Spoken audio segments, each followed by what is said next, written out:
Hey guys, what's up? Happy Metagame Monday. Today we're going to be discussing Pheromosa in the SSOU tier. We're going to be going through its various sets, what it excels at, what it might not be as good at, and if we believe it is banworthy or not in the metagame. I'm really happy to bring you guys this video, and I'm also going to let you guys know that Metagame Monday is actually going to be a 2-day project this week. We're going to have a video on Pheromosa on Monday, and also a video on Spectre on Tuesday. We're discussing both these Pokemon in the context of the SSOU metagame, of course. And today's video is going to be Pheromosa, so instead of, any other semantics or any other stuff, I do want to give you guys a little channel update, and then we're going to get right into the sets it could use. As for the little channel update, we're trying to get one video out every single day this week, maybe skip one day, but basically, I'm heading back to work, working from 8 a.m. to 5 p.m. every single day, Monday through Friday, so that's exciting, but it also takes away some of the time I could use towards creating content. With that said, though, I do believe I can continue to maintain the pace I was at before. I didn't really ramp it up a ton, and that's exciting. I really want to get guys in the loop, and I also feel like a lot of people are unfortunately at home right now due to the pandemic and other things, and I just want everyone to stay safe. And if my videos can, fulfill 20 minutes of your time every day when you guys are bored, 30 minutes of your time every day when you guys are bored at home or whatever that might be, it's the least I could do. I want to be able to really help, and I feel like I'm also making a ton of friends through this channel, just through people in the comments, because we have a lively comment section, or even my Twitter and Discord server. Ton of people that I've gotten met, all of them absolutely amazing, and I can't wait to meet more of you guys. If you guys enjoy the content, be sure to hit the like button and let me know in the comments. And if you guys want to, ever talk about the game or other stuff, always, follow me on Twitter or join the Discord server, and I'd love to discuss with you guys. I think we've got a great thing going, really amazing community we're building, and honestly, it's one of the things that keeps this channel up and going. I'm having so much fun with it, and I can't really begin to express that, how much this is the case. With that said, though, this video is about Pheromosa, not my devotion towards my loyal subscribers, so we're going to get into Pheromosa now in the SSC metagame. Pheromosa is, for all practical intents and purposes, a glass cannon. It has an absolutely stunning 137 base attack and special attack stats, which let it deal off large amounts of damage, especially when hitting neutrally or super effectively. It does have some typings that do well against it. For example, many fairy types and poison types can potentially keep it in check. In addition to this, though, it also has superb speed with 151 base speed, which, when stacked up against other OU threats, you see that it's quite high up there, only being outran by Regieleki and Ninjask. Ninjask being something that you never ever see in the tier. It's faster than traditional speed demons like Zeraora and Dragapult and Spectre, which you see very often in the tier as well. All in all, this makes it so that Pheromosa has a wide array of options that it can use offensively through its relatively impressive move pool, its great attacks, and its superb speed. It makes it so that not only is it one of the traditionally best breakers, but also it can break in a variety of ways, and this is what we call versatility. Now, versatility is commonly misconstrued as a single characteristic that can break a Pokemon when, truth be told, seldom is that the case. For example, Genesect may have been broken due to versatility, but it's how Pokemon uses the versatility that actually broke Genesect, a Pokemon that we previously quick banned from the SSOU metagame.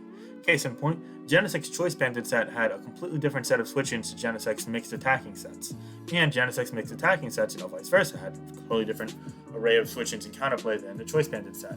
And of course, there were also other variants of Genesect sprinkled in there. We could go in more depth on that, but I already covered Genesect in a metagame that previously existed that no longer does, as Genesect's banned now.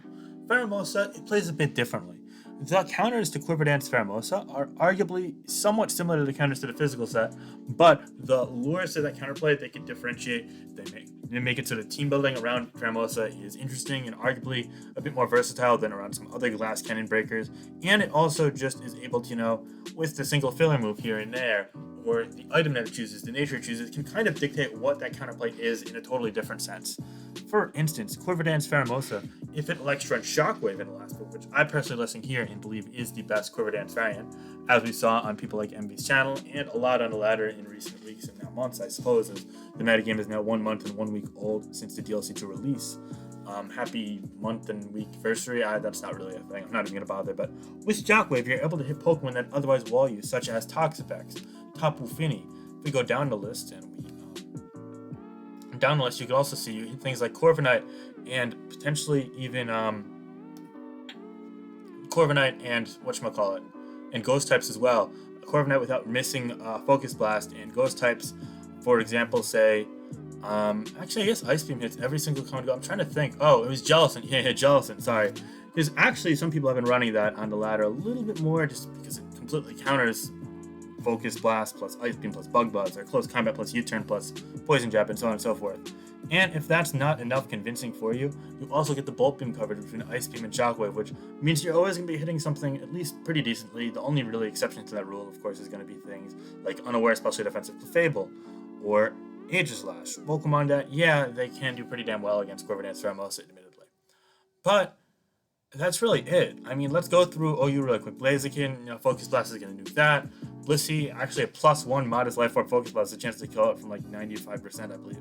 Buzzwole, a +1 Life Orb Ice Beam after Stealth Rock has a chance to kill it, even. It's always going to get 2 killed. Cinderace can't live it. And then you have one of the checks to it. Clefable. Clefable is something that you're going to need team support for Quiver Dance Pheromosa. What else can check it? Well, let's go down the list. Corviknight, not really. Focus Blast is going to be able to 2 kill and switch in at +1, can potentially kill it after Stealth Rock.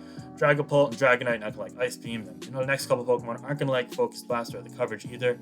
We go down the list, we're looking Nidoking, nope, not quite Ice Beam dead, but Moltres. Moltres is a Pokemon that can take Focus Blast plus Ice Beam, but gotta be wary because you don't want to switch in the Shockwave as it can 2-kill you. You can live a +1 Shockwave, but if, for example, it gets a Quiver Dance up and kill something, it gets +2 with Beast Boost, and that's one of the main reasons why Pheromosa is as good as it is. Beast Boost lets it scale out of control. For example, a lot of things, let's say Volcarona, for example, gets a Quiver Dance up, then gets a kill, but Pokemon can live a +1 attack from it. So that's great, but when you get that +1 from Pheromosa and then you get that kill, you automatically get +2 with the Modest Nature, which lets it snowball completely out of control and is really hard, especially for offensive teams that lack sufficient priority to revenge kill it, to really handle it. I mean, you look at Rain teams, Pelipper getting lured in and killed by Shockwave, that's a huge matchup mismatch for Rain teams as well. You go down the list, Slowbro can die to a +1 Shockwave. Tapu Fini, it can't take Shockwaves repeatedly all day, especially defensive Fini can at least deal with it. Pex, Shockwave is going to do a surprising amount, especially to a physically defensive Rocky Helmet set, which we're seeing a lot nowadays for things like Urshifu and Melmetal and Urshifu Rapid. Speaking of Urshifu, Sucker Punch is only doing 60-65% to it, which is not enough. I mean, all in all, an accurate Pheromosa, it really only has one true durable check in Clefable, and oftentimes you pair this Quiver Dance Pheromosa with things like Urshifu that can really, the purpose of them is just to trade 60-70% of Clefable's health for their life in some teams, and then all of a sudden Pheromosa is just able to sweep, and that goes such a long way. All in all, I believe that Quiver Dance Pheromosa single-handedly is borderline broken. I think this set can absolutely shred the tier. Despite being completely specially based and potentially struggling with special walls, you realize that with this coverage, it's able to hit them all basically super effectively. And while it is reliant on Focus Blast, which is a huge drawback, is hitting 2 Focus Blast alone, which is necessary to complete most sweeps, is a coin flip, but if that ever happens, it's so good. At +1 with Modest and Life Orb, non-Assault Vest Magearna are dying to Focus Blast. Blissey might die to your Focus Blast. Of course, Pokemon like Ferrothorn and Heatran are going way gone. Melmetal is being one-shot, and so on and so forth. And the coverage move, Ice Beam hitting things like Flying types or Grass types, for example, goes such a long way, really devastating the common ground types in the metagame as well. And Shockwave, again, hitting Moltres, hitting Tapu Fini, hitting Toxapex. All in all, the combination of the Bolt Beam coverage with Focus Blast off of 137 base special attack and the Modest with Life Orb is so devastating to the metagame as it stands. And the counterplay to it is not only limited, but also predictable enough to where you could build your team around manipulating, damage on them. Using Urshifu, you're forcing damage in that Clefable. Use something that can potentially cripple that Clefable with Trick. Then, it's not going to be able to recover reliably unless it just locks itself in the soft build, and so on and so forth. The fact of the matter is that Quiver Dance Pheromosa, while it is fragile and it dies to lots of things, when it gets in safely, is able to make a lot of noise. Arguably more noise than just about anything in the tier. But alone, I don't know if based off of this set alone, I necessarily believe Pheromosa is banworthy. However, when you look at it in conjunction with other sets that arguably are able to do a lot of work on themselves by themselves too. For example, Choice Banded Pheromosa, which alone is a stone cold killer. It hits amazingly hard. Choice Banded close combat, even to resisted Pokemon like Tapu Fini, it's going to be doing, potentially 35 to 40%. Not to mention, as the coverage, Triple Axel can obliterate things like a Rocky Helmet Guard Jump, despite taking some recoil in return, or Landorus Teeth, things that are able to resist a combination of close combat and U-turn. Poison Jab's also a clean 2-kill on fairy types like Tapu Fini that we just alluded to, and Clefable. all in all, the set makes its mark. However, what makes it even more crazy is that oftentimes you find it paired with things like Future Sight plus Teleport on Slowbro, or even the occasional Slowking as well. Those things not only enabling it to get in safely due to Teleport's entry, but also the fact that Future Sight is looming out above the potential checks and counters, turning things like 3 kills into 2 kills or 2 kills into 1 shots, means that Pheromosa's lack of defensive utility is suddenly compensated for by having that extra boost of damage that especially complements close combat, as fairy types are taking neutral from Future Sight and poison types are taking super effective damage from Future Sight, and so on and so forth. That it's going to be hard for these Pokemon to really keep Pheromosa in check in the long haul, and strategies with Slowbro or Slowking plus Choice Banded Pheromosa, much like with Choice Banded or Shifu, are very hard to punish and consistently check, thus making it so that the games oftentimes end prematurely due to the offensive presence of Pheromosa in these cores. Now, you can say, but wait, Finch, doesn't this mean that Pheromosa is a bit support reliant? And to this I say, yeah, I actually do agree. Pheromosa is somewhat support reliant, and that perhaps is one of the biggest downfalls of it. And that's something that we have to look in, which I would like to call contradictory evidence. Evidence that contradicts the narrative that Pheromosa is broken. I think if you look at these sets on paper and what they do in the games when used alongside the teammates that I just alluded to, for example, Urshifu poking holes in Clefable, or Future Sight luring in specific things and taking advantage of that, I think it's really no doubter that Pheromosa is a bit too much for the metagame right now. But then you realize there's a certain opportunity cost that comes alongside the utilization of Pheromosa.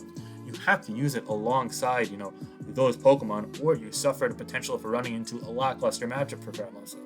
To this I said, yeah, that's true, but those Pokemon, they're already pretty good. Urshifu already a top tier Pokemon, something that I personally ranked A+ in the current viability rankings. Slowbro and Slowking, both great Pokemon as well. In my opinion, Slowbro borders in the top 10 Pokemon as it stands in the metagame right now, and Slowking, while it's a bit further out there, it's still a very viable option as well. Future Sight in general is running rampant in the metagame, and while Pheromosa is one example of an abuser, there's also things like Urshifu, and Cinderace, and Blaziken, and so on and so forth. Offensive grounds are another example. Many things can't take advantage of Future Sight. So to this I ask, if these elements are already common in the metagame, and they can't fit onto teams with Pheromosa without going too far out of your way, at what point do you say, oh, Pheromosa is too support reliant when this support is already, common support in the metagame? And to this I say, I believe that as Pheromosa fits to the metagame, yeah, I think it is too much. Personally, if there was a suspect on Pheromosa, which I, again, am personally going to be advocating for in the council chat, then I would vote ban on Pheromosa. Now, this is just me. I am one person who has one opinion on one Pokemon in the metagame. There are tens of thousands of players, and there are very many other people that have a say in this, be it high-level players who responded to the survey, or the latter players who responded to the survey, which we recently put out, as well as the other members of the council, who all have very informed and in-depth opinions, and I quite appreciate all of their insight. As for the survey that we alluded to a couple of weeks back, you might recall that Pheromosa got some mixed reviews. A lot of people did believe it was problematic, but some believed it wasn't. It was more split. I believe that with Zygarde and Kern Black no longer in the metagame, we're seeing teams notice that they're still forced to use some very limited counterplay, and that's largely because of Pokemon like Pheromosa, and perhaps even to a lesser extent Spectrier or Shifu, even Cinderace. And I think that Pheromosa is the big number one thing that's to go. And I'll be honest, I can't see the metagame getting much better with Pheromosa being in the tier because of that. I think that it really forces a lot of the defensive extremes, or it forces specific, set of offensive options, be it, lots of priority, or offensive fairy types being riddled throughout offensive teams, and so on and so forth, to the point that I don't really know if there'll ever be a balanced OU metagame with Pheromosa this generation. It's just too strong. And if the Quiver Dance and Choice Band sets are not enough for you, there's also the Heavy Duty Boot set, which runs mixed Ice Beam, of course, for things like Landorus and Garchomp. Close combat is going to hit super hard regardless of what's going on. Close combat, you could switch up moves as well. You could run plus attack, you could run plus speed. Poison Jab's there for fairy types. You can run Drill Run though. Speaking of Drill Run, there also are some other options. Rapid Spin to get away hazards, which works quite nicely with Heavy Duty Boot set. Throat Chop hits Pokemon like Dragapult and without having to use an ice move, and Aegislash, Gengar. Also the Slowbro, Slowking line without having to use U-turn to switch out potentially, and that goes a long way as well. In addition, Drill Run can be used for the aforementioned reasons. Again, Talk Specs is a big one, but also you have things like Aegislash, like Gengar. And if you want to run Bug Buzz either on a Choice Spec set, which is definitely a viable option, or on the Quiver Dance set over something like Ice Beam or Shockwave, that works too, giving you an option to just absolutely annihilate things like Slowking and Slowbro. All things considered, I've got someone challenging me right now. I'm gonna have to say, Nah, I'm recording. Sorry. Anyway, sorry about that. I just always like responding to people promptly. But all in all, I do believe that Pheromosa is really problematic in the metagame. It's hard to deal with, and there are only a limited number of checks and counters. Let's go through all of those one by one. We have Pokemon like Clefable. We have Pokemon like Toxapex. We have Pokemon like Tapu Fini. We have Is there anything else? Buzzwole could check the Choice Banded set, which is cool, but Quiver Dance at +1 is going to absolutely annihilate it. Interesting. Well, Pelipper does pretty damn well against the physical sets, but Shockwave, forget about it, or Ice Beam even, get out of the way. Tapu Koko is a good one-time check, but if there's any poison coverage or it uses boosted attacks, then it's going to get blown back. Oh, okay. And all of a sudden, you start to realize that unless you want to go into the depth of lower tiers, then Aegislash is a good option, but if you have to use Aegislash in every single team for Pokemon, you got to start scratching your head. Or, say, I don't know, Tentacruel, but it's like, it's a Tentacruel, like, what's that going to do on you? And so on and so forth. Unless you really want to scrape the bottom of the barrel, you're limited to using either straight up, like, heavy offensive teams with a ton of priority and offensive fairy types, like a Scarfini type of build, or, which, by the way, isn't even foolproof, or you're forced to use things like Clefable and Toxapex. You want to be consistent against Pheromosa. And the fact of the matter is that being forced to use those Pokemon isn't a good part of the metagame. And maybe those Pokemon are good regardless, and in my opinion they are. There are other things you'd use those Pokemon for, but the fact that the pool is that limited, the fact that the counterplay to Pheromosa as a whole is just so, you can make a very short list. It's not something you could even count. You would only need one hand to count that list. It's not enough. And in my eyes, that alone is what makes Pheromosa broken. But if you dig deeper and deeper, you could definitely back that up by evidence of it having a wide array of very strong sets that kind of warp the metagame in a certain fashion. And I don't like that effect it had. It rings similar bells to what we've seen of other suspects and bans in the metagame. And while I don't necessarily know if it's quick ban worthy, I don't know if it's as broken as things like Zygarde and Kieran Black, which warped the tier to an even greater extent and were far more pressing. I do believe Pheromosa is worthy of a suspect in the metagame, and if it were suspected as it currently stands, and this is subject to change, of course, if the metagame evolves in a different fashion, then I would vote ban on Pheromosa. And I'm curious to hear what you guys have to say too. I'd love to hear what you guys have to say about the different sets of Pheromosa, the Quiver Dance Life Orb set, the Choice Band set, the Heavy Duty Boot set, or potentially any other set that you guys use in the metagame right now for Pheromosa. I'd also love to hear you guys what you guys use to check and counter Pheromosa on your team. Is it the Pokemon I mentioned, or are there other options that I have yet to consider? I'm really curious to know what you guys have to say, as I think there are a lot of cool Pokemon in the metagame that are yet to be explored, and I'm really excited to see when those Pokemon kind of pan out and where the metagame will go from there. In addition, I also want to know if you guys think that Pheromosa is broken or not. Would you ban it? Or do you believe that Pheromosa is something that's good for the metagame? And why? I think this is about all I have. I want you guys to keep in mind that one of the main reasons why I feel we see a lot of Toxapex right now, and maybe to a little less extent Fable, probably is Pheromosa, but at the same time, that's not always a bad thing either. Or maybe it is. I don't know. I'd really want to hear what you guys have to say. So let me know in the comments below.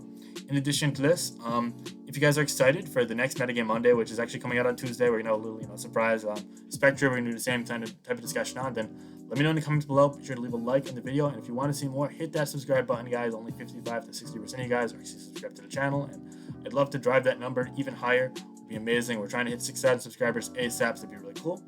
In addition to that, I hope everyone has a great week. Yes, stay safe, follow whatever guidelines are applicable to your area due to the pandemic. And I just want everyone to, take it easy.